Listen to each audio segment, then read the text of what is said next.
கர்த்தருக்கு மகிமை உண்டாவதாக. ரோமர் 12ஆம் அதிகாரம் 1-2 வசனங்களை எடுத்து வாசியுங்கள். ரோமர் 12ஆம் அதிகாரம் 1ஆம் வசனம் 2ஆம் வசனம் எடுத்து வாசியுங்கள். அப்படி இருக்க சகோதரரே,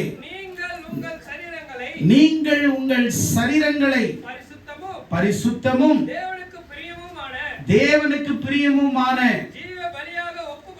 ஜீவ பலியாக ஒப்புக் கொடுக்க வேண்டும் என்று தேவனுடைய இரக்கங்களை முன்னிட்டு உங்களை வேண்டிக் கொள்கிறேன். இதுவே நீங்கள் செய்யத்தக்க புத்தியுள்ள ஆராதனை. கவனிங்க, இந்த வசனத்துல தான் நீங்கள் இந்த பிரபஞ்சத்திற்கு ஒத்த வேஷம் தெரியாமல் தேவனுடைய நன்மை, பிரியம், பரிபூர்ண சித்தம் இன்னதென்று பகுத்தறியத்தக்கதாக உங்கள் மனம் புதிதாகிறதிலே மறுரூபமாக வேண்டும். இன்றைக்கு தேவனுடைய சித்தம், what is the will of God? எது தேவனுடைய சித்தம், எதை தேவனுடைய சித்தம் என்று நாம் நினைக்கிறோம் என்பதை குறித்ததான தலைப்பிலே 3 காரியங்களை பார்க்கிறோம். ஒன்று சுய சித்தம், இன்னொன்று சாத்தானின் சித்தம், மூன்றாவது தேவனுடைய சித்தம். இந்த 3ஐயும் நாம் அலசி ஆராய போகிறோம். இங்கே சொல்லுகிறார், நீங்கள் இந்த பிரபஞ்சத்திற்கு ஒத்த வேஷம். அப்படின்னா இந்த பிரபஞ்சத்துக்கு ஒத்த வேஷம் அப்படின்னா என்ன அர்த்தம்னா, உலகத்துக்கு ஏற்ற மாதிரி வேஷங்களை போடுகிற கிறிஸ்தவர்கள் காணப்படுகிறார்கள். ஞாயிற்றுக்கிழமை ஒரு நாள், ஞாயிற்றுக்கிழமை கிறிஸ்தவர்கள் சபைக்கு வருவாங்க. அப்படியே பெரிய பக்திமான் மாதிரி, பரிசுத்த மாதிரி, அந்நிய பாஷையில நிரம்பி அப்படியே குதிப்பாங்க, என்னென்னோ பண்ணுவாங்க. பார்த்தா நீங்க அம்மடி என்னடா இப்படி அபிஷேகத்துல நிரம்புது, ஐயோ இப்படி அந்நிய பாஷையில நிரம்புதுன்னு நீங்க பார்த்து ஆச்சரியப்படுவீங்க. ஆச்சரியம் எல்லாம் ஒண்ணுமே கிடையாது. ஞாயிற்றுக்கிழமை அந்த வர்றது லேட்டு, வாரத்துல எந்த ஆராதனையிலும் கலந்துக்கிறது இல்ல, பைபிள் படிக்கிறது கிடையாது, தேவனுடைய ஊழியங்களில் ஈடுபடுறது கிடையாது, ஆண்டவர் உனக்கு கொடுக்கப்பட்ட திருச்சபையினுடைய சட்டத்திட்ட ஒழுங்குகளில நீங்கள் வர்றது கிடையாது. ஆனா ஞாயிற்றுக்கிழமை ஒரு நாள் மட்டும் வந்த உடனே ஹல்லேலூயா ஹல்லேலூயா அப்படியே ஒரு ஆக்டிங் கொடுப்பாங்க பாரு நம்ம ஆளுங்க.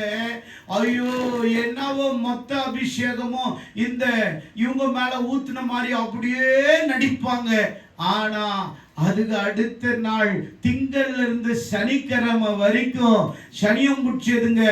ஆண்டவருக்கும் இதுக்கும் ஒரு சம்பந்தம் இல்லாம உலகத்துக்கு ஒத்த வேஷம் போடுற குரூப்புங்க கிறிஸ்தவங்க நிறைய பேர் இருக்கிறாங்க. உலகத்துக்கு ஒத்த வேஷம்.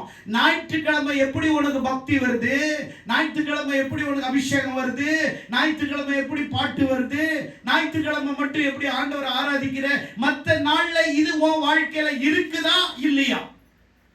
கேள்வி.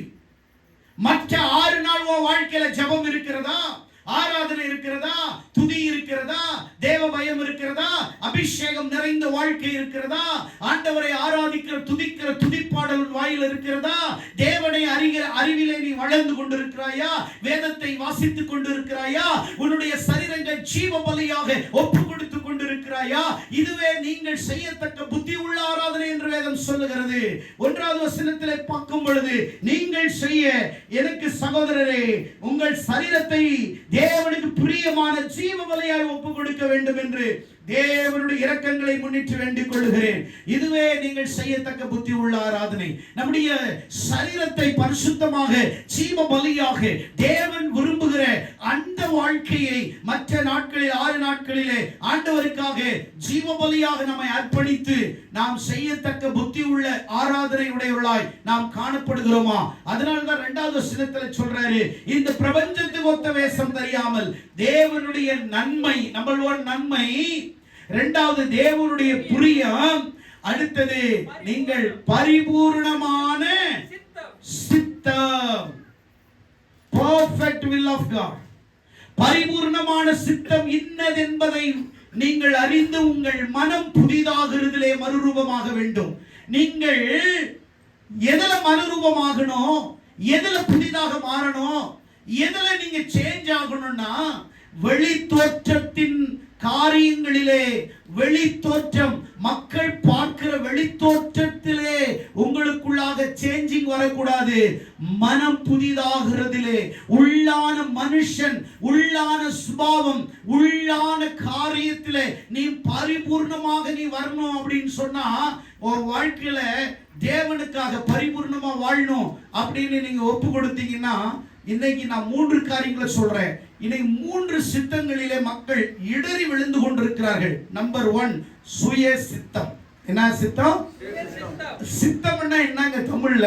விருப்பம்னு அர்த்தம். ஆமென். அப்படின்னா சுய விருப்பமுடையவர்கள் நிறைய பேரு, 99.9% சுய விருப்பமுடையவர்கள், சுய விருப்பத்தை நிறைவேற்றக்கூடிய சுயநலவாதிகள் அதிகமாய் காணப்படுகிறார்கள். அப்படியானால் பைபிள்ல இந்த 3த்தையும் நாம் அலச போகிறோம். லூக்கா 15ஆம் அதிகாரத்துல 11வது வசனத்திலிருந்து நீங்க படிச்சீங்கன்னா அங்க தெளிவா சொல்றாரு.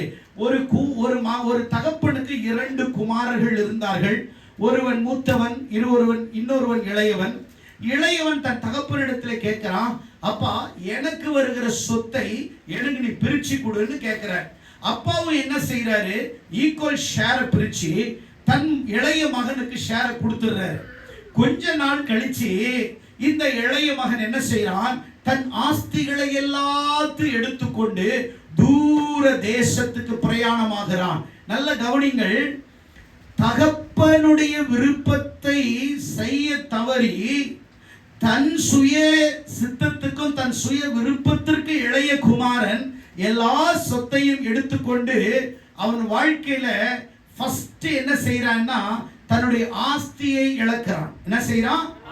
சுய சித்தத்துக்கு ஒப்பு கொடுக்கப்பட்டு சுய விருப்பத்தை நிறைவேற்ற வேண்டும் என்று துடித்து சுய விருப்பத்திற்கு தன்னை அர்ப்பணித்து சுய விருப்பத்திற்கு தன்னை வித்து போட்டு சுய விருப்பத்தை விரும்பி போன இந்த இளைய குமாரனுடைய வாழ்க்கையில முதலாவது என்னவென்றால் அவன் கொண்டு போன ஆஸ்திகளை இழக்கிறான். பரவாயில்ல, ஆஸ்தி இழந்தா திரும்ப பெற்றுக் கொள்ளலாம்.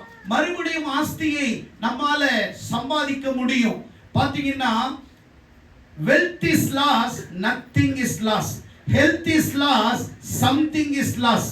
But character lost, everything is lost. பாருங்க, பணத்தை நம்ம இழந்துட்டோம்னா மறுபடியும் சம்பாதிக்கலாம். உடல்நிலை சரியில்லைன்னா அதை மறுபடியும் அதை தேத்திக்கலாம். ஆனால் நம்முடைய குணங்கள் மாறிடுச்சுன்னா, நம்முடைய கேரக்டர் ஸ்பாயில் ஆயிடுச்சுன்னா அதை திரும்பவும் நம்மால கொண்டு வர முடியாது. ஒரு குடிகாரன் ஆரம்பத்துல கொஞ்சம் குடிக்கிறான், அதுக்கப்புறம் கொஞ்சம் குடிக்கிறான், அடுத்தது மடா பெரிய குடிகாரனா மாறிடுறான். அவனை சேஞ்ச் பண்றது ரொம்ப கஷ்டம். இப்போ ஒரு சிகரெட் அடிப்பான், அடுத்த நாள் 2 அடிப்பான், 3வது நாள் ஒரு பாக்கெட் அடிப்பான். அவனை மாத்துறது ரொம்ப கடினம். இன்னைக்கு கொஞ்சம் கீழ்ப்படியாமையா போவான், நாளைக்கு இன்னும் கொஞ்சம் கீழ்ப்படியாம போவான், அடுத்த நாள் டோட்டலா கீழ்ப்படியாம போயிடுவான். இன்னைக்கு வேலை இல்லாம இன்னைக்கு ஜாலியா சுத்துவான், நாளைக்கு இன்னும் அதை சூப்பரா சுத்துவான், அடுத்த நாள் பார்த்தா அவன் வாழ்றதே வேஸ்ட். அவன் பாத்தீங்கன்னா மத்த காசுல தண்டச்சோரை தின்னுக்கிட்டு உடம்ப வளர்த்துக்கிட்டு அப்படியே அந்த தண்டச்சோரை திங்கிறவங்களை பாத்தீங்கன்னா அப்படியே அவங்க ட்ரெஸ் பயங்கரமா இருக்கும். அவன் தான் சம்பாதிச்சு எல்லாருக்கும் போடுற மாதிரி. ஆனா ஒரிஜினலா சம்பாதிக்கிறவன் பாத்தீங்கன்னா வெயில்ல அந்த வேர்வையோடு அழுக்கான வஸ்திரங்களை போட்டு வேர்வையை சிந்தி சம்பாதிப்பான். ஆனா ஊர் சாப்பாடு சாப்பிடுறவங்க சுயநலத்துக்கும் தன் உடம்ப பேணி காக்கிறதுல சுய சித்தத்துக்கு ஒப்பு கொடுக்கிறவங்க பாத்தீங்கன்னா நிறைய பேர் 98% இருக்கிறான். அவன் ஆஸ்தியை போய் அழித்தான், அது ஒரு பெரிய மேட்டர் கிடையாது. ஆனால் வேதம் சொல்லுகிறது தன் ஆத்துமாவையே சேர்த்து அழித்து விட்டான். எப்படி? துன்மார்க்க ஜீவனம் பண்ணி வேசிகளோடு பணத்தை செலவழித்து தன் பணத்தை எல்லாம் தவறான பாதையிலே சுய விருப்பத்தை தான் விரும்பின வாழ்க்கை வாழ வேண்டும் என்று அநேகர் இன்றைக்கு நினைக்கிறார்கள். ஒன்று உங்களிடத்திலே சொல்லுகிறேன், கிறிஸ்தவர்கள் தேவனுடைய வார்த்தைக்கு கீழ்ப்படியாமல் தங்களின் சுய சித்தத்திற்கும் தங்களின் விருப்பத்தை நீங்கள் நிறைவேற்ற விரும்புகிறீர்கள் என்றால் நீங்கள் செல்ஃபிஸ்ட், நீங்க சுய சித்தமுடையவர்கள், நீங்கள் தேவ சித்தத்திற்கு உங்களை அர்ப்பணிக்காதவர்கள், தேவனுடைய சித்தத்தை நீங்கள் கீழ்ப்படியாதவர்கள், தேவனுடைய சித்தத்துக்கு எதிர்த்து நிற்கிற துரோகிகள் நீங்கள். ஆனால் இவன் அப்படிதான் சுய சித்தத்துக்கு ஒப்பு கொடுத்து தன் விருப்பத்தை நிறைவேற்ற பணமூட்டையை கொண்டு போய் தூர தேசத்துக்கு போய் தன் ஆஸ்தியை இழந்து, தன் ஆத்துமாவை இழந்து, தன் ஐஸ்வர்யத்தை இழந்து, தன்னுடைய ஆரோக்கியத்தை இழந்து, எல்லாத்தையும் கடைசியாக தன் ஆண்டவரை இழந்து எல்லாத்தையும் சுயசித்து ஒப்பு கொடுத்து கடைசியில அவனுக்கு சாப்பாடு இல்லாம பண்ணி திங்கிற தவிட்டை கூட அவனுக்கு கிடைக்க முடியாத போதுதான் அவன் புத்தி தெளிந்தது என்று வாசிக்கிறோம். பைபிள்ல இருக்குது, அவன் புத்தி தெளிந்தது என்று வாசிக்கிறோம். அவன் புத்தி தெளிந்தது என்று வாசிக்கிறோம். இன்றைக்கு உங்கள் புத்தி தெளிய வேண்டும். உங்கள் சுய சித்தமும் உங்கள் சுய விருப்பமும் உங்கள் சுயநலத்திற்கு உங்கள் சுய விருப்பத்திற்கு நீங்கள் அடிமைகளாயிராமல் தேவன் விரும்புகிற தேவ சித்தத்தை அறிந்து அதிலேயே நீங்கள் நடக்கிறவர்களாய் நீங்கள் மாற வேண்டுமானால் முதலாவது உங்கள் சுய சித்தத்தை இன்றைக்கு நீங்கள் தூக்கி எறிய வேண்டும். சுய சித்தம், சுய விருப்பம், சுய காரியங்களை நீங்கள் தூக்கி எறிய வேண்டும் என்று அவன் புத்தி தெளிந்து தன் தகப்பனிடத்திலே பரத்துக்கு விரோதமாகவும், அப்பா உமக்கு விரோதமாய் நான் பாவம் செய்தேன், உம்முடைய குமாரனில் ஒருவனாய் என்னை நீர் எண்ண வேண்டாம், உங்கள் வீட்டு வேலைக்காரனாய் என்னை நீர் ஏற்றுக்கொள்வீரா என்று சொல்லி அந்த வீட்டு வேலைக்காரனாக அந்த இடத்திலே வந்து கவனிங்கள், அந்த இடத்திலே வந்து வீட்டு வேலைக்காரனாக என்னை ஏற்றுக்கொள்ளும் என்று அந்த தகப்பனிடத்திலே அந்த இளைய குமாரன் வரும் பொழுது என்ன நடக்கிறது என்றால் அவன் வாழ்க்கை மாறுகிறது. அவன் வாழ்க்கை மாறுகிறது. கவனிங்கள் பிரியமானவர்களே, இந்த இடத்துல இந்த சில பாடங்களை நீங்கள் கற்றுக்கொள்ள போகிறீர்கள். எப்போ இவன் தகப்பனை விட்டு அவன் புறப்பட்டு போனானோ அப்போவே அவன் தகப்பனுடைய பேச்சை கேட்காம தகப்பனுடைய விருப்பத்துக்கு மாறாக அவன் புறப்பட்டு போகிறான். எந்த தகப்பனும் தன் பிள்ளையை ஆஸ்தியை அழிக்க, ஆத்துமாவை அழிக்க எந்த தகப்பனும் விரும்ப மாட்டான். ஈவன் ஒரு குடிகார தகப்பன் கூட தன் மகன் குடிக்க வேண்டும் என்று நினைக்க மாட்டான். தன் மகன் நல்லா இருக்க வேண்டும் என்று நினைப்பான். ஆனால் இவன் ஆஸ்தி இழந்து, ஆத்மாவை இழந்து, அவன் ஆரோக்கியத்தை இழந்து, ஆண்டவரை இழந்து அவன் புத்தி தெளிகிறது. அவன் புத்தி தெளிகிறது. என்ன புத்தி தெளிகிறது? ஐயோ, நான் பரத்துக்கு விரோதமாக, உமக்கு விரோதமாக நான் பாவம் செய்தேனே என்று அவன் உண்மையாகவே மனம் திரும்பி தன் தகப்பனிடத்துக்கு வந்து அந்த தகப்பனிடத்திலே வருகிறான்.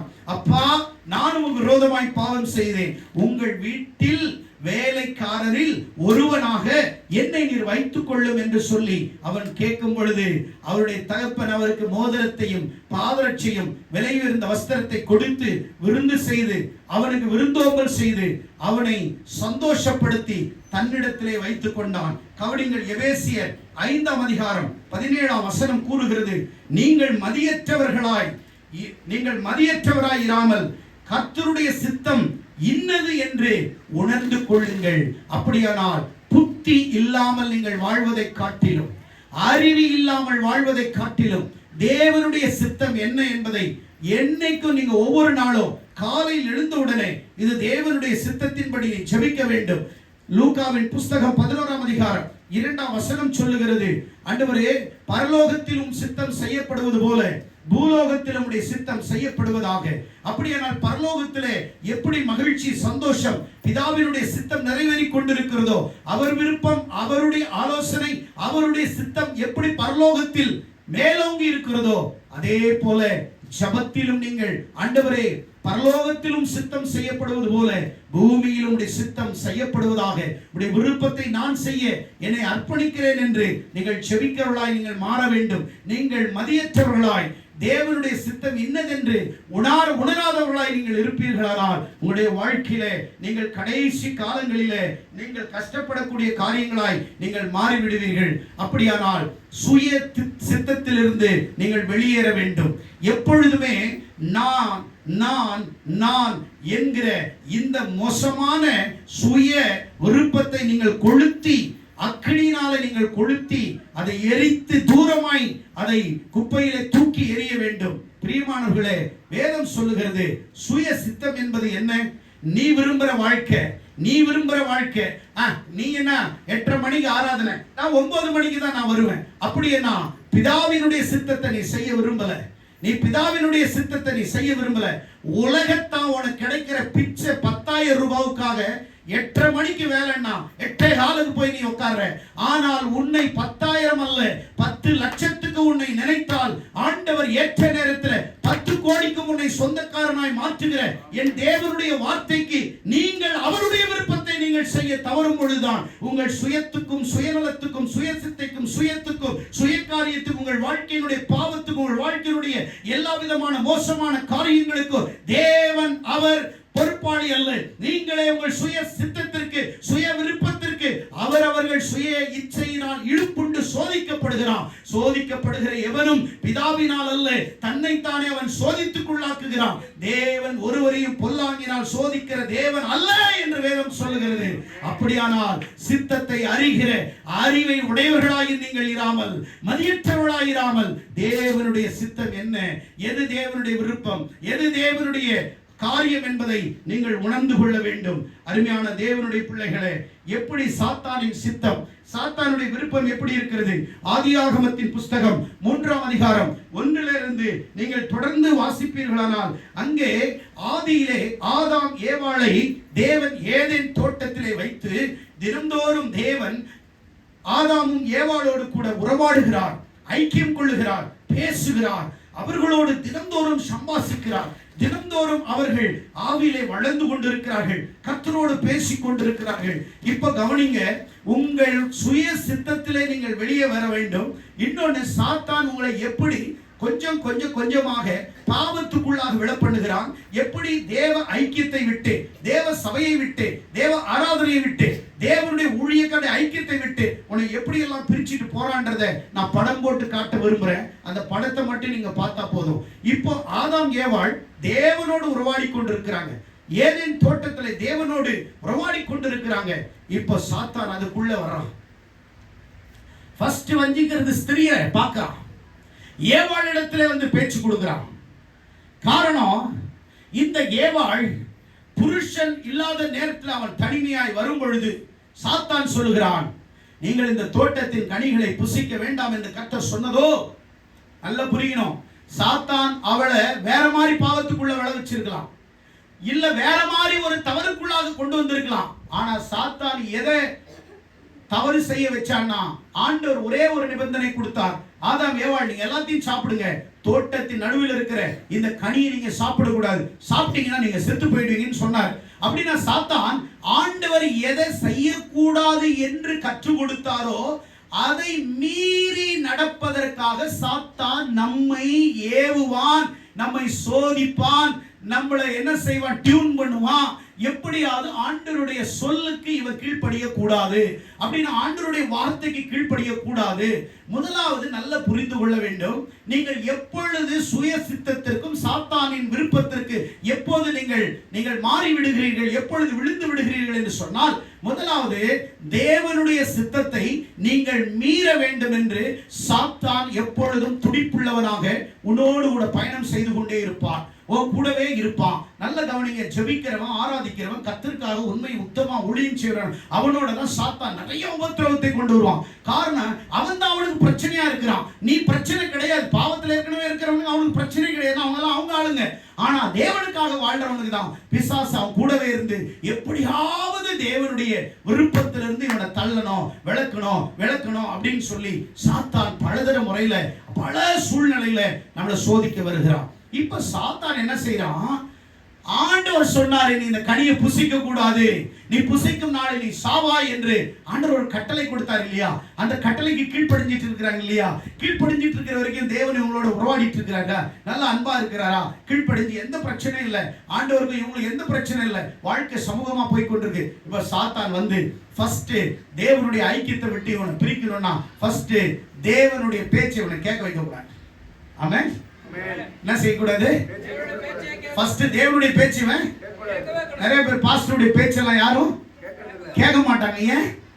அவங்க சுய சித்தம், அவங்களுக்குன்னு ஒரு சுய விருப்பம் இருக்கும், சுய செல்ஃபிஸ்ட். ஐயோ நான் இவனை திருப்திப்படுத்தலைன்னா இவன் நம்மளை துரத்தி விடுவானே, அப்ப இவனை திருப்திப்படுத்தணும்.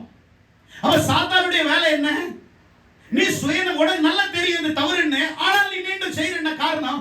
உனக்காக, உன் சுயநலத்துக்காக, நீ உன்னுடைய பாதுகாப்புக்காக, நீ உன்னுடைய வாழ்க்கைக்காக, நீ உன்னுடைய லக்ஸுரி லைஃபுக்காக நீ என்ன செய்யறன்னா நீ தவறு செய்து கொண்டிருக்கிறாய். நீ தேவனுக்கு விரோதமாய் வாழ்ந்து கொண்டிருக்கிறாய். இப்போ ஆதாம ஏவாளையும் இப்ப பிரிக்கணும் அப்படின்னா அழகா டியூன் பண்ணி பொண்டாட்டியை தூக்கணும், ஏவாளை தூக்கணும். சாத்தான் இதை சாத்தான் கேட்கிறான், இந்த கனியை புசிக்க கூடாதுன்னு சொன்னது உண்டோ? ஆமா சொன்னாரு. ஐயோ நீங்க அதை புசிச்சீங்கன்னா அவரை போலவே மாறிவிடுவீங்க. என்ன மாறி சொன்னான் பாத்தியா? நீனும் தேவனா மாறிடுவேன், நன்மை தீமை அறியத்தக்க தேவர்களை போல ஆவீர்கள். வா வந்து பாருன்னு பாக்குறான். பழம் பயங்கர செழிப்பா அழகா இருக்குது. பறிச்சு கொடுக்குறான், சாப்பிடுறான். ஏவாள் சாப்பிட்ட உடனே பாவத்தின் கண்கள் அது வரைக்கும் அவளுக்கு தெரியல. பரிசுத்தமான கண்கள், தேவனை தவிர வேற எதுவுமே. சின்னே மறைஞ்சிருச்சு, சின்ன தெரியலங்க. சின்ன அப்படியே ஆண்டவர் பெரிய பிளாஸ்டிக் போட்டு ஒட்டி எதுவுமே தெரியாதபடி அவ கண்ணி எங்க திரும்ப. பாவமே இல்லைங்க உலகத்துல, ஒரு பாவமும் கிடையாதுங்க. பாவமே இல்ல, பாவம் இருந்தா தானங்க பாக்குறது. ஒரு பாவமும் இல்ல. அங்க விபச்சாரம் இல்ல, வேசித்தனம் இல்ல, அங்க அடி இல்ல, அங்க துன்பம் இல்ல, கொலை இல்ல, எதுவுமே கிடையாது, தவறே கிடையாது. ஆண்டவர் அவங்களும் சந்தோஷமா வாழ்ந்துட்டு இருந்தாங்க. ஃபர்ஸ்ட் ஆண்டவருடைய சொல்லு கட்டளையை மீறுறதுக்கு இவங்களை சொல்லி கொடுக்குறான். ஃபர்ஸ்ட் கட்டளையை மீறுறான். ஆண்டவருடைய சொல்லுக்கு அப்படியே மீறி நடந்து பழத்தை எடுத்து பறிக்கிறா. அப்படியே கண்ணு திறக்குது. ஸ்பிரிச்சுவல் ஐஸ் க்ளோஸ் ஆயிட்டு உலக கண்ணு திறக்குது. பார்க்கிற அழகா இருக்குது. இப்போ ஆண்டவர் சொல்ல அவன் கீழ்ப்படியாதனால, அவன் பாவம் செஞ்சதுனால இப்ப பாவத்தை காமிச்சிட்டு பிசாசு மறைஞ்சு போயிட்டான். அவன் வேலையை முடிச்சிட்டு போயிட்டான். இப்ப ஆண்டவர் இவங்க ரெண்டு பேரும் நிர்வாணிகள், ஆதாமும் ஏவாளும் நிர்வாணிகள். அப்ப அது வரைக்கும் ஏன் தெரியலன்னா அவங்களுக்கு அவர்களுடைய உடல் ஒரு மகிமையால் நிறைந்திருந்தது, ஒரு மகிமையால் நிறைந்திருந்தது. அவர்கள் உடல்கள் பரிசுத்தமாய் இருந்தது. அவர்கள் எதை பார்த்தாலும் பரிசுத்தமா தெரிஞ்சிச்சு, எதை பார்த்தாலும் நன்மையா தெரிஞ்சிச்சு. ஃபர்ஸ்ட் அவங்க பார்க்கும்போது முதல் சாத்தான் அவங்களுக்குள்ள கொண்டு வந்தது அவமானம். எதை கொண்டு வந்தான்? அசிங்கம், அவமானத்தை காண்பித்தான். ஃபர்ஸ்ட் அசிங்கமான அவமானத்தை சாத்தான். அது வரைக்கும் இல்லையே. எப்போ ஆண்டவருடைய சொல்லுக்கு நீ கீழ்ப்படியாம போறியோ அப்போவே நீ அவமானப்பட தொடங்கி விட்டாய். ஆமென், ஆமென் சொல்லுங்க. நீ ஆண்டவருடைய சொல்லை எப்போ மீறியோ அப்போவே நீ அவமானம் பட ஸ்டார்ட் ஆயிடுச்சு. உனக்கு அவமானம் ஸ்டார்ட் ஆயிடுச்சு, அசிங்கம் உனக்கு ஸ்டார்ட் ஆயிடுச்சு, வேதனை உனக்கு ஸ்டார்ட் ஆயிடுச்சு, வியாதி உனக்கு ஸ்டார்ட் ஆயிடுச்சு, பிரச்சனை உனக்கு ஸ்டார்ட் ஆயிடுச்சு, நோய் உனக்கு ஸ்டார்ட் ஆயிடுச்சு, டென்ஷன் உனக்கு ஸ்டார்ட் ஆயிடுச்சு, ஹெட்டேக் ஸ்டார்ட் ஆயிடுச்சு, பிரச்சனை ஸ்டார்ட் ஆயிடுச்சு, கண்ணீர் ஸ்டார்ட் ஆயிடுச்சு, டெத் ஸ்டார்ட் ஆயிடுச்சு. உன் வாழ்க்கையில எல்லா விதமான நிந்தைகள் ஸ்டார்ட் ஆயிடுச்சு. ஏன்? இது சாத்தானுக்கு சொந்தம், இது தேவனுக்கு சொந்தம் இல்ல.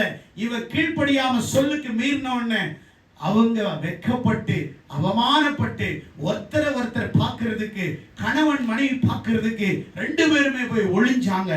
அத்தி இலைய பறிச்சு தைச்சு மாட்டினாங்க. ஆண்டவர் வந்தாரு. ஆதாமேன்னு கேட்கிறாரு. அவன் பேச்சு இல்ல, ஒளிஞ்சுக்கிட்டு இருக்கிறான். ஏவாள எல்லாம் ஒளிஞ்சிட்டாங்க. ஆண்டவர் சொன்னாரு, ஆதாமே நீ எங்க இருக்கிற அப்படின்னு கேட்கிறாரு. ஆண்டவரே நான் ஒளிஞ்சிட்டு இருக்கிறேன். ஏப்பா ஒளிஞ்சிட்டு இருக்கிற? நான் நிர்வாணியா இருக்கிறேன். உன்னை நிர்வாணி ஆக்கினதையா? நீ எப்போ கர்த்தருடைய வார்த்தை, ஊழியக்காரனுடைய வார்த்தை நீ மீறியோ நீ நிர்வாணி ஆயிட்ட. நீ அவமானப்பட தொடங்கிட்ட. நீ ஊழியக்காரன், ஆண்டவர் அவன் வாயின் மூலமாய் சொல்லுகிற வசனத்திற்கு எப்போ நீ கீழ்ப்படியலையோ அப்பவே உன் வாழ்க்கையில சாபமும் அவமானமும் துவங்கி விட்டது. அப்பவே ஸ்டார்ட் ஆயிடுச்சு. இதுதான் ரெவலேஷன், இதுதான் ரெவலேஷன், இதுதான் வெளிப்பாடு, இதுதான் வெளிப்பாடு. அப்பவே ஆதாமும் ஏவாளும் ஆண்டவரை நிர்வாணியாக்கினது யார்? ஆண்டவரே உங்க சொல்ல நாங்க மீறிட்டோம். ஏன் மீறினீங்க? சாத்தானின் பேச்சை கேட்டுட்டோம். எப்போ நீ ஆண்டவருடைய சொல்ல கேட்காம மீறி போறியோ அப்பவே உன் வாழ்க்கையில தேவனுடைய ஐக்கியத்தை விட்டு நீ சொல்ல மீறும் பொழுது நீ ஆண்டவருடைய ஐக்கியத்தை விட்டு விலகுற, சபையின் ஐக்கியத்தை விட்டு விலகுற, குடும்ப ஐக்கியத்தை விட்டு நீ விலகுற. எப்போ சாத்தான் எப்பவுமே பிரிக்கிற குணமுடையவன், சாத்தான் எப்பவுமே ஆவியிலிருந்து பிரிக்கிற குணமுடையவன், தேவனிடத்திலிருந்து பிரிக்கிற குணமுடையவன். உண்மையான சத்தியம் நிறைந்த சபையிலிருந்து உன்னை பிரிக்க நினைப்பான், ஆவியிலே ஆத்துமாவில் உன்னை பிரிக்க நினைப்பான், உண்மையான ஊழியக்காரன் உன்னை பிரிக்க ஆரம்பிப்பான். சாத்தானுடைய வேலை என்ன? நீ ஆண்டவருடைய சொல்லுக்கு கீழ்ப்படிய கூடாது. அப்படின்னா கடவுள் என்ன உங்ககிட்ட டைரக்டா வந்து பேசுறாரு? ஆண்டவர் ஊழியக்காரன் மூலம் அவனை உருவாக்குறார், அவருடைய வசனத்தின் மூலம் அவர் பேசிக் கொண்டிருக்கிறார், அவர் பலிபீடத்திலிருந்து உன்னோடு பேசிக் கொண்டிருக்கிறார். அவர் சொல்லுக்கு நீ கீழ்ப்படியாமல் போகும் பொழுது நீ சாத்தானுக்கு நீ துணையாக, சாத்தானுக்கு நீ துணையாக அவனோடு ஐக்கியப்பட நீ தீர்மானித்து விடுகிறாய். காரணம் என்னவென்று சொன்னால் ஐக்கியத்தை விட்டு விலகிறது. அப்படின்னா உங்களை தேவனுடைய விருப்பத்தை செய்யாதபடி, அதன்படி வாழாதபடி தன் பக்கமாக இழுப்பதற்காக சாத்தான் அவனுக்கு பிடிச்ச நல்ல வார்த்தையை சொல்லுவான். என்ன சொல்லுவான்? 8:30 மணிக்கு ஆராதனை, ஒன்றும் பிரச்சனை கிடையாது, 10 minutes, no problem, 10 minutes, 10 minutes. நீ உயிருக்கு போராடிட்டு இருக்கும் பொழுது, ஐசியூல போராடிட்டு இருக்கும் போது ஆண்டவர் 10 நிமிஷம் கழிச்சு வந்தார்னா உன் நிலைமை என்ன ஆகும்? 10 minutes, just 10 minutes, I will come, just 10 minutes. வரதுக்கு லாசரு வியாதியா இருக்கிறான், மார்த்தாளும் மரியாளும் சொல்றாங்க, ஆண்டவரே என்னுடைய நீ சிநேகிக்கிற லாசரு வியாதியா இருக்கிறான், வாங்க வாங்க வாங்க வாங்கன்றான். ஆண்டவர் 4 நாள் கழிச்சு வர்றாரு, செத்து போயிடுறாரு, லேட்டா வந்தார், செத்து போயிடுறாரு. இதே உனக்கு நீ கீழே விழுந்து, நீ உன்னுடைய கை கால் உடைந்து, உன்னுடைய தலை உன் மூளை வெளியே சொருவிட்டு இருக்கும்போது, இயேசுவே 8:30 மணிக்கு தானடி சர்ச்சி, நீ 9 மணிக்கு வந்த, இல்லை கொஞ்சம் லேட்டாவே வர்றேன்னா உன் கதை என்ன ஆகும்? உன் கதை என்ன ஆகும்? அந்த நேரத்தில் மட்டும் ஐயா கர்த்தர் இயேசுவே இயேசுவே, ஆண்டவரே ஆண்டவரே. ஆண்டவரும் உன்ன மாதிரி உன் வாழ்க்கையில லேட்டா வந்தா உன் வாழ்க்கை விளம்புமா? உன் வாழ்க்கை ஆசீர்வாதமா இருக்குமா? உன் வாழ்க்கை ஆண்டவருக்காக கட்டப்படுமா? யோசிச்சு பாரு. கோபம் வருது உனக்கு, குத்துது இல்ல, குத்தி கிழிக்கல உனக்கு, அப்படியே சொருகிற மாதிரி இல்ல கத்தி.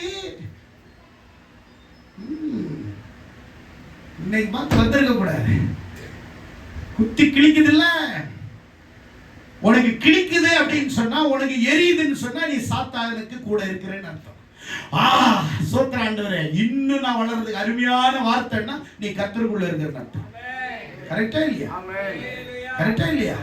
ஆண்டவரே இன்னும் நான் வளர்றதுக்கு நல்ல வார்த்தை கொடுக்குறீங்க ஆண்டவரே, கொஞ்சம் கொஞ்சம் தவற, ஓகே ஆண்டவரே இன்னும் வளர்றேன், பிரைஸ் தி லார்ட் அப்படின்றனா நீ வளர்ந்துட்டு இருக்கிறேன்னு அர்த்தம்.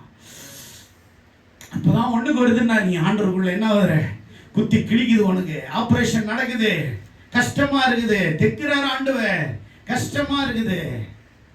எந்த மெசேஜும் உன்னை குத்தி கிளைக்க கூடாது, உன்னை ஆற்றி தேற்றி உருவாக்க வேண்டும், உன்னை மேன்மையாய் உன்னை கொண்டு வர வேண்டும். ஆமென், ஹல்லேலூயா. செய்தி உன்னை உருவாக்க வேண்டும். எத்தனை பேர் விசுவாசிக்கிறீங்க? உங்களை தேவனுடைய ஐக்கியத்திலிருந்து திசை திருப்ப சாத்தான் என்ன பண்ணுவான்? பாவத்தை காண்பிப்பான், கர்த்தருடைய சொல்லை மீறும்படி செய்வான். எது தேவனுடைய சித்தம் என்று சொன்னான், எடுத்து வாசியுங்கள். எது தேவனுடைய சித்தம்?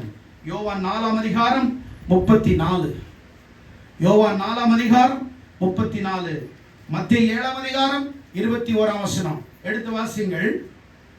இப்போ ஏசப்பா சமாரியா ஊருக்கு போய் ஒரு யாக்கோபின் கிணற்றுக்கு பக்கத்துல உட்கார்ந்துட்டு இருக்கிறார். அங்க ஒரு அம்மா வர்றாங்க. அந்த அம்மா பேர் சொல்லல, சமாரியா ஸ்திரீன்னு சொல்றாங்க. அந்த சமாரியா ஸ்திரீ அந்த பட்டணத்தினுடைய பெண்ணு, அதனால சமாரியா ஸ்திரீ ஒருத்தர் வர்றான். அங்க வந்த உடனே அங்க தண்ணி எடுக்க வரும்போது ஏசப்பா அந்த அம்மா கிட்ட பேசுறாரு, கொஞ்சம் தண்ணி தாகத்துக்கு தான்றாரு. உடனே அவங்க சொல்றாங்க, பேசாம தண்ணி எடுத்து கொடுத்துருந்தா அவர் குடிச்சிருப்பாரு. அவர் சொல்றாங்க, ஆண்டவரே நீர் யூதனா இருக்கிறீர், நான் கீழ் ஜாதி, நீ உயர்ந்த ஜாதி, என்கிட்ட தண்ணி வாங்கி குடிக்கிற, இப்ப என்கிட்ட தண்ணி வாங்கி கொடுத்தா அது தீட்டு இல்லையா? அப்படித்தானே சொல்றாங்க. அப்பதான் அவர் சொல்றாரு, இல்ல இல்ல மகளே, உனக்கு உன் புருஷனை கூட்டிட்டு வா, உன் புருஷனை கூட்டிட்டு வாடும் போது அவர் சொல்றான், எனக்கு புருஷன் இல்லை. ஏன்? உனக்கு ஏற்கனவே 4 புருஷன் இருந்தாங்க, இப்ப 5ஆவது புருஷன், அவனும் உனக்கு புருஷன் இல்லையே. தூக்கி வாரி போட்டுச்சு சமாரியா ஸ்திரிக்கு. ஆண்டவரே, ஆண்டவரே, உலகத்துக்கே தெரியாது, உங்களுக்கு எப்படி தெரியும்? அப்பதான் சொல்றாரு, நீ என்கிட்ட கேட்டிருந்தா உன் வாழ்க்கையில நித்திய ஜீவ ஊற்றை ஆண்டவர் உனக்குள்ள எப்பவுமே தாகம் எடுக்காத ஜீவ ஊற்று, ஜீவ வார்த்தை, தேவனுடைய வசனம், தேவனுடைய வார்த்தை உனக்குள்ளாக நீ தாகம் எடுக்காத ஒரு அபிஷேகத்தை வாழ்க்கையை உனக்கு ஆண்டவர் கொடுத்திருப்பார் இல்லையான்னு சொல்லும் போது இந்த அம்மா போயிட்டு எல்லாரையும் கூட்டு வர்றதுக்குள்ள சீசர்கள்ட்ட சொல்றாரு, நீங்க போய் சாப்பாடு வாங்கிட்டு வாங்கன்னு. சாப்பாடு வாங்கிட்டு வந்த உடனே இப்ப சொல்றாரு 34வது வசனத்துல, இயேசு அவர்களை நோக்கி, நான் என்னை அனுப்பினவருடைய சித்தத்தின்படி செய்து அவருடைய கிரியைகளை முடிப்பதே என்னுடைய போஜனமா இருக்குது. கரங்களை தட்டி ஆண்டவரை மகிமைப்படுத்துங்க.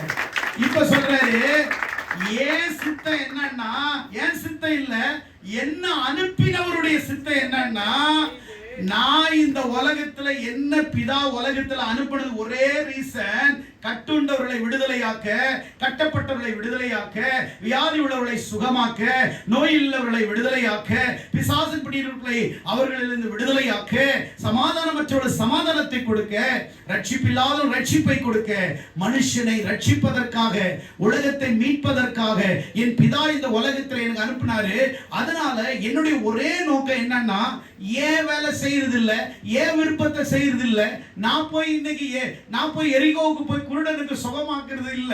ஏசப்பா 3 வருஷத்துல ஒரே நாள்ல ஒரே ஊர்ல இல்ல, ஒரே நாள்ல ஒரு ஊர்ல போய் ஊழியம் செய்யல. 3 வருஷத்துல தான் முதல் பெயர்செபா வரைக்கும் சமாரியா, யூதாயா, அடுத்தது கலிலேயா போன்ற பல தேசங்களிலே அவர் நடந்து சுற்றி திரிந்து கதிரேயின் நாட்டுக்கு போனார். அங்கே கல்லறைக்கு போய் லேகியோனுக்கு சுகமாக்கினார். ஓ ஹalleluya. நாயின் ஊருக்கு போய் செத்தவனை உயிரோட எழுப்பினார். பெத்தானியாவுக்கு போய் செத்தவனை உயிரோட எழுப்பினார். எரிகோவுக்கு போய் குருடனுக்கு பத்திமைக்கு சுகமாக்கினார். போய் எரிகோவுக்கு போய் சகையுக்கு ரட்சிப்புக்குள்ள நடத்தினாரு. அவர் ஒவ்வொரு நாளும் 3.5 வருஷமும் டெய்லி அவருடைய ஊழியம் பயங்கர ஃபாஸ்டா போயிட்டே இருக்குது. ஒவ்வொரு நாளும் ஒரு ஊர்ல, காலையில ஒரு ஊர்ல, ஈவினிங் ஒரு ஊர்ல, சாயங்காலம் ஒரு ஊர்ல, இவனை சுகமாக்கு. இயேசு போய் சுகமாக்கல, பிதா இயேசுவை கொண்டு போய்கிட்டே இருந்தார். போய் இவ்வளவு பாரு, இன்னைக்கு பத்திமை நீ சுகமாக்கணும்னாரு. போனார் பத்திமை சுகம், இன்னும் குருடனை சுகமாக்கணும், குஷ்டரோகி வீட்டுல சாப்பிடணும், சாப்பிட்டாரு. இன்னைக்கு நீ செத்தவனை உயிரோட எழுப்பினாரு. குருடானவனை நீ சுகமாக்கணும். 38 வருஷமா படுத்திருந்த பெதஸ்தா கோபுரத்தில் இருக்கிறவனை நீ சுகமாக்கணும்னாரு. போய் சுகமாக்கினார். தேவாலயத்துல போய் சாட்டை எடுத்து அடிடான்னாரு. அங்கேயும் அடிச்சாரு. புறாக்களை தூக்கி வெளியே போட்டாரு. காசுக்காரருடைய பலகைகளை கவிழ்த்து போட்டாரு. என்னுடைய ஊழியர் எல்லா ஜனங்களும் ஜெப வீடாய் இருக்கிறது, அதை நீங்கள் கள்ளர் குகையாய் மாற்றினீர்கள். சாட்டையை உண்டு பண்ணி அடிச்சு துரத்தினாரு. 3 வருஷத்துல பிதா என்ன சொன்னாரோ அதை மட்டும்தான் குமாரனாகிய இயேசு செய்தார், சொன்னார், செய்து முடித்தார். அதுதான் எனக்கு போஜனமாய் இருக்கிறது என்று சொன்னார். உண்மையாக தேவ சித்தம் எது என்பது என்று உங்களுக்கு இன்றைக்கு நான் தெளிவுபடுத்துகிறேன். கர்த்தர் உங்கள் கையிலே கொடுத்திருக்கிற பைபிள் இருக்கிறதே, அந்த பைபிள்ல இருக்கிற வார்த்தைகள் இருக்கிறதே, அது தேவனுடைய வார்த்தை. அந்த தேவனுடைய வார்த்தையை உன் கையிலே ஆண்டவர் 900 மேற்பட்ட அதிகாரங்களை உன் கையிலே உனக்கு கொடுத்திருக்கிறார். 1000 மேற்பட்ட வார்த்தைகளை உனக்கு கொடுத்திருக்கிறார். லட்சக்கணக்கான வசனங்களை கொடுத்திருக்கிறார். ஆண்டவர் ஏற்கனவே உன்னோடு தினம்தோறும் பேசுகிறார். அப்படியானால் பிதா எதை சொன்னாரோ குமாரனாகிய இயேசு செய்தார். இயேசு கிறிஸ்து என்ன சொன்னாரோ பரிசுத்த ஆவியானவர் உன்னோடு கைட் பண்ணுகிறார், உன்னை வழி நடத்துகிறார், உன்னை உந்தி தள்ளுகிறார். ஆவிக்குரிய வாழ்க்கையில பூமியில நீங்கள் வளருவதற்கு பரிசுத்த தேவன் வசனத்தின் மூலம் இடைப்பட்டு கொண்டிருக்கிறார். அந்த வார்த்தையை நீங்க கேட்டு வேதத்தை ஒழுங்கா வாசிச்சு பைபிளை கேட்டு அவன் சொன்னான், இவன் சொன்னான், அந்த பாஸ்டர் சொன்னான், அந்த தீர்க்கதரிசி சொன்னான், இதெல்லாம் தூக்கி போட்டுட்டு வேதத்தை எனக்கு ஆண்டவர் கொடுத்திருக்கிறார், இதுல என்ன சொன்னாரோ அதை முழங்கால் படியிட்டு அதை நான் செய்வேன், அதை நான் மீற மாட்டேன், அந்த கட்டளையை மீற மாட்டேன், அந்த வார்த்தையை மீற மாட்டேன், ஆண்டவர் சொன்னதை செய்து முடிப்பேன் என்று நீங்கள் முழங்கால் படியிட்டு வேதத்தின் மூலமாய், சபையின் மூலமாய், பரிசுத்த ஆவியானவர் ஊழியக்காரரின் மூலமாய் உங்களிடத்தில் வெளிப்படுத்திக் கொண்டிருக்கிற வசனங்களை வாசித்து அதன்படி நடந்து பிதா பிதாவினுடைய சித்தத்தை இயேசு செய்தார். இயேசு உனக்கு சொன்னதை நீ மீறாமல், நீ கீழ்ப்படியாமல், நீ இப்படியே போகாமல் தேவனுடைய சத்தத்துக்கு நீங்கள் கீழ்ப்படிவீர்களானால் ஆண்டவருடைய சித்தத்தை நீங்கள் பரிபூர்ணமாய் செய்வீர்கள். நன்மை எது என்பதை அறிந்து கொள்வீர்கள். பரிபூர்ணமான சித்தை எது என்பதை அறிந்து கொள்வீர்கள். உங்கள் மனம் நாளுக்கு நாள் புதிதாகிறதிலே மறுரூபமாக்கப்படுவீர்கள். உங்கள் சிந்தை புதிதாக்கப்படும். உங்கள் சிந்தை புதிதாக்கப்படும். உன் வார்த்தை புதிதாக்கப்படும். உன் கண்கள் புதிதாக்கப்படும். உன் யோசனை புதிதாக்கப்படும். உன் நடை புதிதாக்கப்படும். உன்னுடைய வார்த்தைகள் எல்லாம், உன்னுடைய ஆட்டிட்யூட் புதிதாக்கப்படும். ஒருவன் கிறிஸ்துவுக்குள் இருந்தால் புது சிருஷ்டியா இருக்கிறான். படைகள் எல்லாம் ஒழிந்தன, எல்லாம் புதிதாய் என்று 1 கொரிந்தியர் 5:17 கூறுகிறது அல்லவா? மத்தேயு 7:21 சொல்லுகிறது. அநேகர் கடைசி நாட்களிலே என்ன செய்வார்கள்? கர்த்தாவே, கர்த்தாவே, நான் உமது நாமத்தில் பேய் விரட்டினேன், நான் உமது நாமத்தில் தீர்க்க தரிசனம் உரைத்தேன் ஆண்டவரே என்று சொல்லும் பொழுது, அக்கிரம செய்கைக்காரர்களே, என்னை விட்டு நீங்கள் அகன்று போங்கள். நீங்கள் யார் என்று எனக்கு தெரியவில்லை. என் பிதாவின் சித்தத்தின் செய்கிறவன் எவனோ அவனே என் பிதாவின் ராஜ்யத்தில் பிரவேசிப்பான். பரலோகத்துக்கு பிரவேசிக்கிறதுக்கு எடுத்து வாசிங்க. மத்தேயு 7:21 வாசிங்க. பரலோகத்தில் இருக்கிற என் பிதாவின் சித்தத்தின்படி செய்கிறவனே பரலோக ராஜ்யத்தில் பிரவேசிப்பானே அல்லாமல் என்னை நோக்கி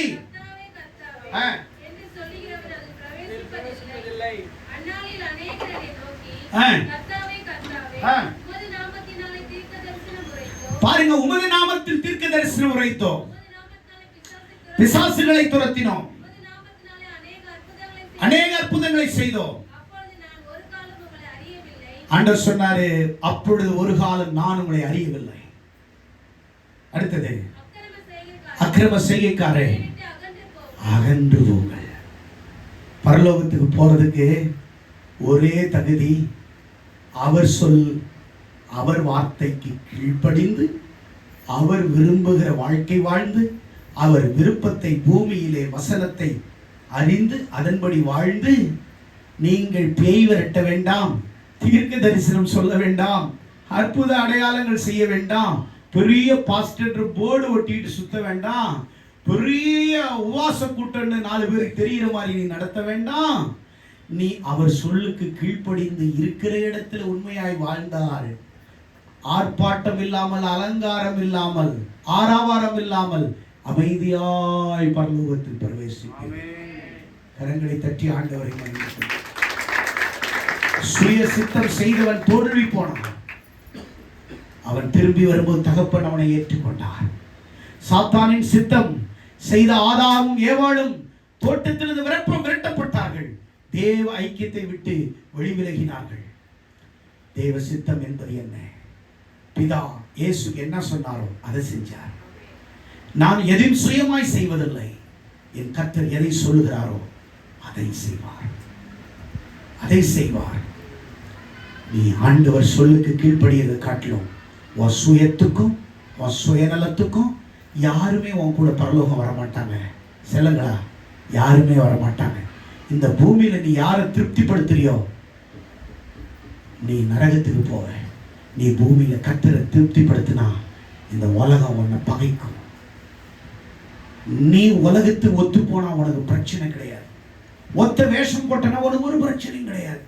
ஆனா உலகத்துக்கு ஒத்த வேஷம் போடாம நீ உண்மையா இருந்தன்னா உலகம் உன்னை பகைக்கும், உலகம் உன்னை எதிர்க்கும், உலகம் உன்னை சபிக்கும், உலகம் உன்னை கைவிடும், உலகம் உன்னை தூத்தி தெரியும்.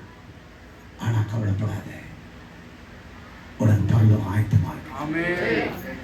நீ யாருன்றது அவருக்கு தெரியும். நீ யாருன்றதை ப்ரூவ் பண்ண வேண்டாம் உலகத்துக்கு. ஞாயிற்றுக்கிழமை ஒரு நாள் சபையில் வந்து பாடுறது, குதிக்கிறது, ஆடுறது, மற்ற 6 நாள் எங்கே உன் ஜெப ஜீவியம், எங்கே உன் வேத வாசிப்பு, எங்கே உன் பரிசுத்தம், எங்கே ஆத்துமாதாயம், எங்கே ஐக்கியம் தேவனோடு? யோசிப்பு. 6 நாள் நீ ஊரை சுத்திக்கிட்டு 7வது நாள்ல வந்து பிரசங்கத்தை கேட்கும்போது அந்நிய பாஷையில குதிக்கிற. எங்க வந்துச்சு உனக்கு அந்நிய பாஷை? உன் வாழ்க்கையில என்ன மாற்றம்? உன் வாழ்க்கையில என்ன, உன் ஜீவியத்தில் என்ன மாற்றம்? அந்நிய பாஷையில நீ குதிக்கிற. ஆனா அசுத்த ஆவியில நீ நிறைந்திருக்கிற. உனக்குள்ளாக பரிசுத்த ஆவி இல்லை. உனக்குள்ளாக ஹோலி ஸ்பிரிட் இல்ல, போலி ஸ்பிரிட். யோசித்து பார், நினைத்து பார், கவனித்து பார். உன் வாழ்க்கையில நீ எங்க இருக்கிற? சுய சித்தத்தில் வாழ்றியா? சாத்தானின் சித்தத்துக்கு தன்னை ஒப்பு கொடுத்து கொண்டிருக்கிறாயா? இல்ல தேவனுடைய சித்தத்தை செய்ய உன்னை ஒப்பு கொடுக்கிறாயா? சிம்பிளா சொன்னா, அப்பா பேச்ச புள்ள கேட்கலன்னா அப்பா சந்தோஷப்படுவாரா? வேதனைப்படுவாரா? சிம்பிளா சொன்னா, அப்பா பேச்சு இதுல இருக்குது, இதை நீ கேட்டனா அப்பா சந்தோஷப்படுவார், இந்த பேச்சு கேட்கலன்னா அப்பா கைவிட்டுருவார். இளைய குமாரன் மாதிரி போய் பன்னிக்கு கிடைக்கிற சாப்பாடு கூட உனக்கு கிடைக்காது. தேசத்தில் பஞ்சத்தை அனுப்பும் நாட்கள் வரும். அது ஆகாரத்தினால் உண்டான பஞ்சம் அல்ல, அது வார்த்தை கிடைக்காத பஞ்சம். அப்படின்னா நினைக்கிறீங்களா? எங்க வார்த்தை கிடைக்காது அப்படின்னு கேட்குறீங்களா? அதுக்கு மீனிங் வேற ஒன்றும் இல்லை. கடைசி நாட்களில் எல்லா சர்ச்சிலையும் உண்மையான சத்தியம் கிடைக்காத நாள் வர போகிறது. பேசி மூழ்கி கிரேஸ் டாக்டர், ஹைபிரிட் டாக்டரின் சொல்லி வேலை செய்ய போறாங்க. லோகோஸ், பைபிள்ல லோகோஸ்னா வேற, ரேமான்னா வேற. லோகோஸ்னா இருக்கிற வசனத்தை இருக்கிற மாதிரி சொல்றதுக்கு பேர் லோகோஸ். ரேமான்னா நேரத்துக்கு நேரம் நீ பைபிள் படிக்கும்போது, ஒரு நாளும் படிக்கும்போது அன்னன்னைக்கு உனக்கு என்னென்ன வேணுமோ ஆண்டவர் அன்னன்னைக்கு வெளிப்பாடு கொடுக்குறாரு, அது ரேமா. ஆமென். லோகோ ஆல்ரெடி நம்ம கையில் இருக்குது. ஆனா ரேமா நமக்கு டெய்லி நிமிஷத்துக்கு நிமிஷம் மாறிக்கிட்டே இருக்கணும். வெளிப்பாடு வந்துகிட்டே இருக்கணும், வழி நடத்துதல் வந்துட்டே இருக்கணும். அதுதான் ரேமா. நிறைய பேர் லோகோஸை கையில் வச்சிருக்கீங்க, ரேமாவா இல்லை, ரேமாவா மாறணும். ஆமென். வசனம் சொல்றதுபடி நடக்கணும். சிம்பிள். சுய சித்தத்தில் இருக்கிறீங்களா? சாத்தானின் சித்தத்தை ஒப்பு கொடுக்குறீங்களா? இல்ல தேவனின் சித்தம். சிம்பிள். தேவனின் சித்தம் ஒண்ணு இல்லை. நான் என் பிதா சொன்னதை மட்டும்தான் செஞ்சேன்ற. நீங்க சொன்னதை செய்யாம சொல்லாததெல்லாம் செஞ்சிட்டு இருக்கிறீங்க. அப்படின்னா சொல்லாததெல்லாம் நீங்க செய்றீங்கன்னா நீங்க இல்லை, நீங்க சாத்தான். சாத்தானின் மறுரூபமாய் இருக்கிறீர்கள். சாத்தானின் மறுரூபமாய் இருக்கிறீர்கள். சாத்தானின் ஆயுதமாய் இருக்கிறீர்கள். எதை சொன்னாரோ அதை செய்யணும். எதை செய்யக்கூடாதுன்னு சொன்னாரோ அதை செய்யக்கூடாது. ஆண்டவர் யார் மூலம் பேசுறார்? ஊழியக்காரன் மூலமாய் வெளிப்படுகிறார். வேதத்தின் மூலம் வெளிப்படுகிறார். திருச்சபையில் ஆராதனையின் மூலமாய் உன்னோடு கூட வெளிப்படுகிறார். எத்தனை பேர் சுய சித்தத்துக்கு ஒப்பு கொடுக்குறீங்க? சாத்தானின் சித்தத்துக்கு எப்படி கொடுக்குறீங்க? தேவனுடைய சித்தத்துக்கு. 3 சித்தம்: சுய சித்தம், சாத்தானின் சித்தம், தேவ சித்தம். எத்தனை பேர் தேவ சித்தத்தை செய்றீங்க? தேவ சித்தத்துக்கு என்ன சொன்ன கடைசியா? அப்பா, அவர் நான் பிள்ளை. அப்பா என்ன சொல்றாரு?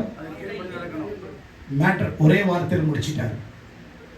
அவர் சொன்னார், என் அப்பா என்ன சொன்னார் அதை மட்டும் செய்றேன், அதை மட்டும் செய்வேன், வேற எதுவும் செய்ய மாட்டேன். ஏசப்பா சொல்லிட்டாரு, நீனே சொன்னதே செய்ய மாட்டேங்கிற, சொல்லாததெல்லாம் தூக்கி செய்யற.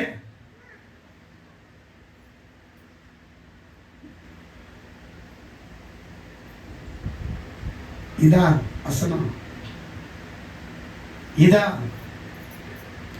லோகோ எல்லார் கையில் இருக்குது. ரேமா வேணும் நமக்கு. என்ன வேணும்? ரேமா வேணும். ஒவ்வொரு நாளும் புது ரேமா வேணும் நமக்கு.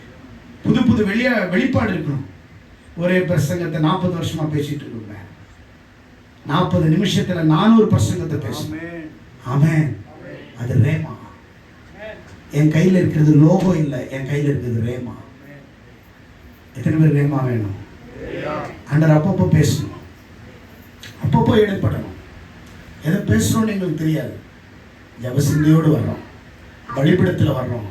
ரேமா ஊத்துறார், ரேமா ஊத்துறார், ரேமா போயிட்டு இருக்குது. ரேமா அநேகருக்கு உதவி ஆயிட்டு இருக்குது.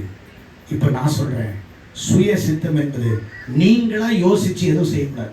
நீங்களா யோசிச்சு ஒரு பைக்கு கூட நீங்க வாங்கக்கூடாது. நீங்க யோசிச்சு நீங்க ஒரு வாடகை வீட்டுக்கு கூட நீங்களா நினைச்சு போகக்கூடாது. ஆண்டவரே, இந்த வீட்டுக்கு போறதுக்கு எனக்கு சமாதானம், அவர் சித்தத்தின்படி இருந்தா போகணும். நீ எதை செய்தாலும், எங்க போனாலும், எதை பண்ணாலும் அது தேவ சித்தம் ஒப்பு கொடுக்கணும். ஆண்டவர் லீட் பண்ணா நீ போகணும். லீட் பண்ணல அப்படின்னா அப்படியே நின்னுறணும். நம்ம அப்படியே செய்யறோம். ஆண்டவர் யாராவது உங்களை கடன் வாங்க வைப்பாரா? இல்லை ஆண்டவர் உங்களிடத்தில் எங்கேயாவது போய் பேசிக்கிட்டு சண்டை போட வைப்பாரா? சமாதானத்தின் தேவன் அவர், கலகத்தின் தேவன் அல்ல. அவர் கலகத்தின் தேவன் அல்ல. நீ போற இடம் சமாதானமா இருக்கணும். இல்ல உன்னால மற்ற இடத்துல சமாதானத்தை உருவாக்குறவனாய் நீ இருக்கணும். அதுதான் தேவ சித்தத்தை செய்யக்கூடியவர்கள், அதைதான் தேவனுடைய விருப்பத்தை செய்யக்கூடியவர்கள். நான் உங்களிடத்திலே சொல்லுகிறேன், பிதாவின் சித்தத்தை செய்யுங்கள், தேவனுடைய சித்தத்தை செய்யுங்கள். தேவனுடைய சித்தத்தை செய்கிறவன் எவனோ அவன் என் பிதாவின் ராஜ்யத்தில் பிரவேசிப்பான். நான் பேய் விரட்டின தீர்க்க தரிசனம் சொன்னேன். எப்போ அதெல்லாம் இருக்கட்டும், நீ விரட்டல, என் பேரை யூஸ் பண்ணி என் பேர் விரட்டிச்சு ஓடமா போ, தூரம் போ. பிசாசு என் பேருக்கு தான் பயப்படுவான். நீ கிளம்பு கிளம்பு கிளம்பு, போ போ போ. ஏன் நாமத்தில் தீர்க்க தரிசனம் சொன்னேன், ஏன் நாமத்தில் பிசாசு விரட்டின. நீ ஓ நாமத்தில் விரட்டி இருந்தா துண்டு காணும் துணியும் காணும் ஓடி இருப்பேன். நீ ஏசப்பான்னு நான் வந்து விரட்டினேன். உனக்கு என்ன அவ்வளோ பெரிய பந்தம் கிடைக்குது? கிளம்பு கிளம்பு தம்பி. நீ கண்ணு குருடு, அவனுக்கு குருடனா இருந்த, நீ ஜெபிச்சு கிடைக்கல. ஏசப்பா சுகம், நான் சுகமாக்கினேன். கிளம்பு கிளம்பு கிளம்பு கிளம்பு. ஏன்னா நீ பெருசா அப்படி கிழிச்ச மாதிரி நீ பேசுற. கிழிச்சதெல்லாம் நானே அமைதியா உட்காந்துருக்கிறேன். ஓர உட்காரு போ போ போன்றுவார். ஆமென். அல்லேலூயா அல்லேலூயா. கத்தியில குத்தி வாங்கிட்டு தான் போறீங்க ஒவ்வொரு வாரம். கர்த்தர் உங்களோடு இருப்பாராக, எங்களோடும் இருப்பார். எங்களுக்கு தெரியும் உங்களோட இருப்பாரா, இருக்கிறாரா? எங்களோட இருக்கிறார் தெரியும். உங்களோட இருப்பாரா?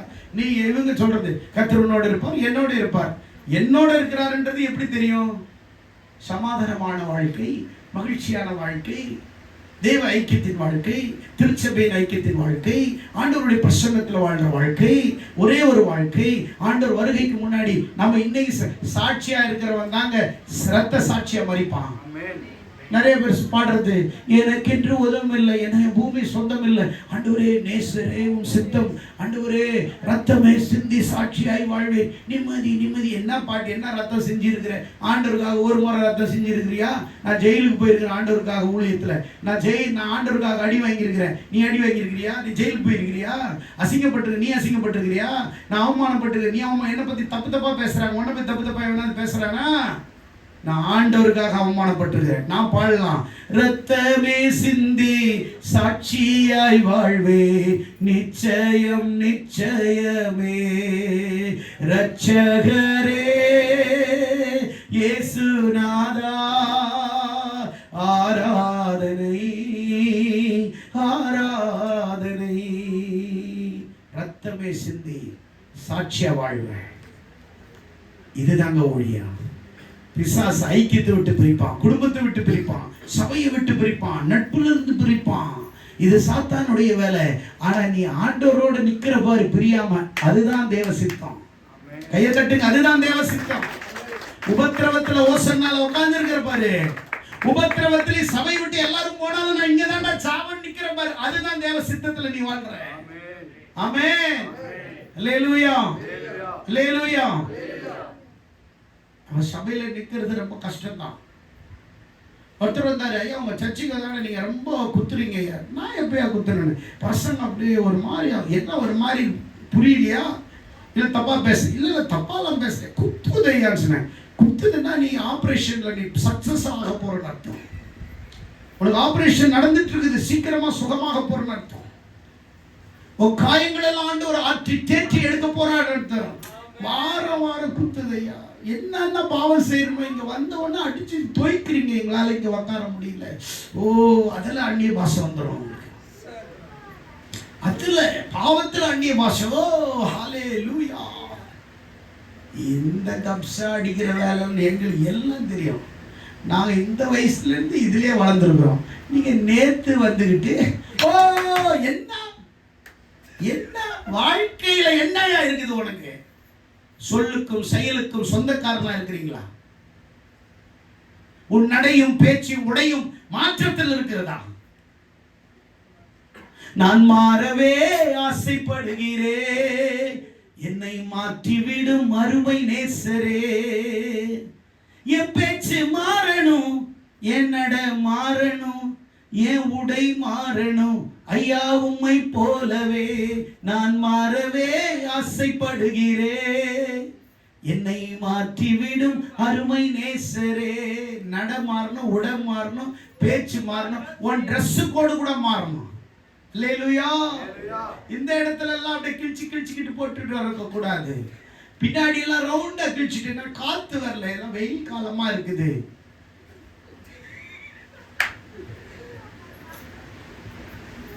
அப்புறம் ஒரு ட்ரெஸ் போட்டுக்கிறாங்க, இதுல இருந்து நேரம் சர்வன்னு கிழிச்சுக்கிறாங்க. அது நடக்கும்போது காத்து வருமா? வேகமா சூறாவளி காத்து அடிச்சிச்சுன்னா முடிஞ்சிருச்சு கதை. படம் ஓட ஆரம்பிச்சு. எப்படி ட்ரெஸ் பண்ணணுமோ அப்படி ட்ரெஸ் பண்ணணும். பெண்கள் எப்படி ஆடை உடுத்தணுமோ அப்படி ஆடை உடுத்தணும். தகுதியான வஸ்திரம் போடணும். அல்லேலூயா, அல்லேலூயா. வெள்ளைக்காரன் போடுறான்னா நீ என்ன பிரான்ஸ்லயும், நீ என்ன ஜெர்மன்லயும், நீ பிரேசில்லயுமா பிறந்த? அங்கத்தி கல்ச்சர் இது. இந்திய கல்ச்சர் சூப்பர் கல்ச்சர். அல்லேலூயா. இப்ப அது மாறிடுச்சு. அப்படியே மாறி மாறி மாறி கீழே செருப்பு கால் தெரியாத வரைக்கும் புடவை கட்டுவாங்க. அதுதான் சரியான புடவை என்பது. அந்த கால் செருப்பு கூட தெரியக்கூடாது. லேடிஸ் நடந்தா அந்த கால் கரெக்டா அந்த பூமியில ஒரு மில்லிமீட்டர் அளவுல நிக்கணும் அந்த புடவை. அதுதான் கரெக்டான சேரி உடுத்துறது. அது அப்படியே கொஞ்சம் கொஞ்சமா ஸ்கிரீன்ல அந்த சினிமா தியேட்டர்ல ஸ்கிரீன் தூக்குற மாதிரி லைட்டா தூக்கி இப்ப எல்லாம் முட்டி வரைக்கும் வந்துச்சு. இப்ப முட்டி தாண்டி வந்துருச்சு. இன்னும் கொஞ்ச நாள்ல பாருங்க துணி இருக்குதா இல்லையான்னு கூட தெரியாது. நம்ம பிள்ளைங்களுக்கு எல்லாம் இப்போ பிறக்கிற பிள்ளைங்களுக்கு என்ன ஸ்டைல் மாடல் ட்ரெஸ் போட வைக்கணும். நாமளே குழந்தையிலிருந்து நீ இப்படியே தான் இருக்கணும். அது 5 அப்படிதான் போடும், +2 அதான் போடும், கல்யாணம் வீட்டுக்கார வீட்டுக்கு போனா அதான் போடும். காரணம், உன் உடையை உன் வீட்டுக்குள் போடும். வெளி உலகத்துக்கு 4 பேர் பார்ப்பாங்க. தகுதியான வஸ்திரம் அணியணும். அல்லேலூயா. என்ன வஸ்திரம் அணியணும்? தகுதியான வஸ்திரம். இப்பெல்லாம் துணி ரொம்ப கிழிஞ்சு போய் போட்டுட்டு வராங்க. கேட்டா ஃபேஷன். கேட்டா என்ன சொல்றாங்க? ஃபேஷன். இங்க கிழிஞ்சு தொங்குது, அது கீழே கிழிஞ்சு தொங்குது, அப்புறம் இங்க கிழிஞ்சு தொங்குது. நூல் எல்லாம் நாய் பிடிச்சி பராண்டி விட்ட மாதிரி. கேட்டா சொல்றாங்க அந்த கிழிஞ்ச ட்ரெஸ்ஸுக்கு விலை எவ்வளவு தெரியுமா? 7000 ரூபாய். ஆனா நல்லா இருக்கிற ட்ரெஸ்ஸுக்கு 500 ரூபாயில போட்டுக்கிறாங்க. நாங்கெல்லாம் கிழியாத ட்ரெஸ்ஸுக்கு விற்கிறோம், ஆனா கம்மியா கேட்கறாங்க. அல்லேலூயா. இன்னைக்கு உங்களுடைய ஆடை, பேச்சு, நடை, உடை எல்லாத்திலையும் மாற்றம். இப்ப சொல்லுங்க, பிதாவின் சித்தம் என்பது என்ன? அப்பா சொல்றதுபடி நீங்க கீழ்ப்படியணும். அதுதான் யாருடைய சித்தம்? பிதாவின் சித்தம். எல்லாரும் எழுந்து நின்று ஆண்டவருடைய வார்த்தைக்குள்ளாக, ஆண்டவரே சுய சித்தத்திற்கு எங்களை தூர விளக்குங்க. சாத்தானின் சித்தத்திற்கு எங்களை தூரமாய் விளக்குங்க. தேவனின் சித்தத்திற்கு அந்த ஐக்கியத்தில் எங்களை இன்னும் ஆண்டவரே உன் சித்தத்தை அறிகிற, உம்மோடு வாழ, உன்னுடைய ஐக்கியத்திலே வாழ, உறவிலே நாங்கள் உறவாட உதவி செய்யும் ஆண்டவரே என்று சொல்லி எல்லாம் கண்களை மூடி ஜெபிப்போம். தகப்பனே, நீ கேட்ட பிரசங்கத்தின்படி ஆண்டவரே சுய சித்தத்தை ஆண்டவரே நாங்கள் கைவிடுகிறோம். சாத்தானின் சித்தத்தில் நாங்கள் விழுந்து விடாதபடி ஆண்டவரே நாங்கள் உம்முடைய சித்தத்தின்படி செய்து உமக்காக நாங்கள் வாழ எங்களுக்கு உதவி செய்யும். ஆண்டவரே, வந்த ஒவ்வொரு பிள்ளைகளை ஆசீர்வதி.